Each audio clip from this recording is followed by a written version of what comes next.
RTC corporation సమ్మెకు మహిళా సంఘాలు మద్దతు మనతో పాటు మహిళా సంఘ నాయకులు మంగళవారం అక్కడ చెప్పండి, ఈ ఆర్టీసీ చేస్తున్న కార్పొరేషన్ సమ్మెను ఏ విధంగా చూస్తారు మీరు?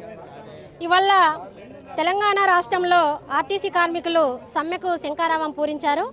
గతంలో కేసీఆర్ నిరంకుశ పాలనకు వ్యతిరేకంగా 52 రోజులు సంపూర్ణమైనటువంటి సమ్మెలో మడమ తిప్పకుండా పోరాటం కొనసాగించి లాఠీలకు వెరవకుండా కేసులకు భయపడకుండా ఎంత నిర్బంధాన్ని ప్రయోగించినా 52 రోజుల పాటు సుదీర్ఘమైనటువంటి సమ్మె చేశారు.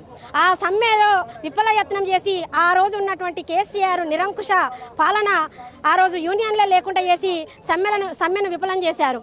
దాని ఫలితమే తెలంగాణ రాష్ట్రంలో రేవంత్ రెడ్డి సర్కారును తీసుకురావడానికి కీలకమైనటువంటి పాత్ర ఆర్టీసీ కార్మికులు ప్రదర్శించారు. ఎందుకంటే ఆ రోజు తెలంగాణ ఉద్యమంలో కూడా వాళ్ళు కీలకమైనటువంటి పాత్ర పోషించారు. ఉద్యమంలో ముందు బాగానే ఉన్నారు. సమ్మెలో సుదీర్ఘకాలం పాటు పోరాటం చేసి కేసీఆర్ నిర్బంధాలకు భయపడకుండా చివరి వరకు పోరాటం చేశారు. ఆయన అందించినటువంటి ప్రతిఫలానికి వీళ్ళు ప్రతిఫలంగా ఆయనను గద్దెదించి రేవంత్ రెడ్డి ప్రభుత్వాన్ని నమ్మి గద్దెనెక్కించారు. నేటికి 2 సంవత్సరాలు పూర్తయింది. వీళ్ళ సమస్యలు పరిష్కారం కావట్లేదు. వీళ్ళు ఏమన్నా గొంతెమ్మ కోరికలు అడుగుతున్నారా? ఆర్టీసీలో విలీనం చేయమంటున్నారు. వీళ్ళకు శ్రమకు తగ్గ ఫలితం ఇవ్వమంటున్నారు. పని భద్రత కావాలంటున్నారు. ఇవాళ ఈ రాష్ట్రంలో అనేకమైనటువంటి స్కీములు ప్రవేశపెట్టారు. ఇవాళ మీరు ప్రవేశపెట్టినటువంటి ఆర్టీసీలో ప్రధానమైనటువంటి మహిళలకు ఉచితమైనటువంటి స్కీము చేస్తున్నటువంటి శ్రమలో ఆర్టీసీ కార్మికుల వాళ్ళ కష్టము వల్ల ఎంత మామూలుగా లేదు.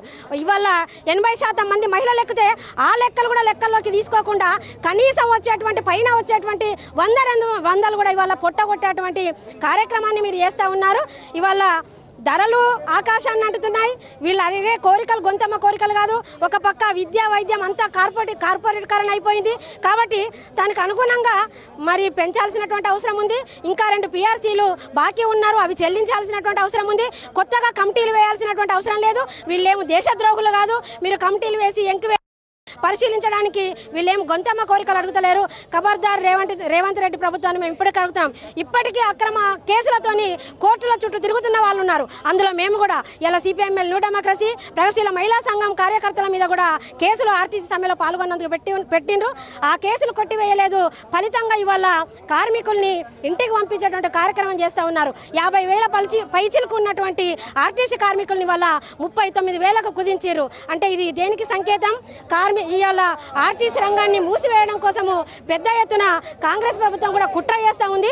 ఆర్టీసీ రంగాన్ని రక్షించాలి, ఆర్టీసీలో ఈ కార్మికుల్ని విలీనం చేయాలి, వీళ్ళ న్యాయబద్ధమైనటువంటి కోరికల్ని పరిష్కరించాలని ప్రగతిశీల మహిళా సంఘం POW డిమాండ్ చేస్తూ ఉంది. ఈ సమ్మెకు ప్రగతిశీల మహిళా సంఘం పూర్తి మద్దతు ఇవ్వడానికి సిద్ధంగా ఉందని తెలియజేస్తాం.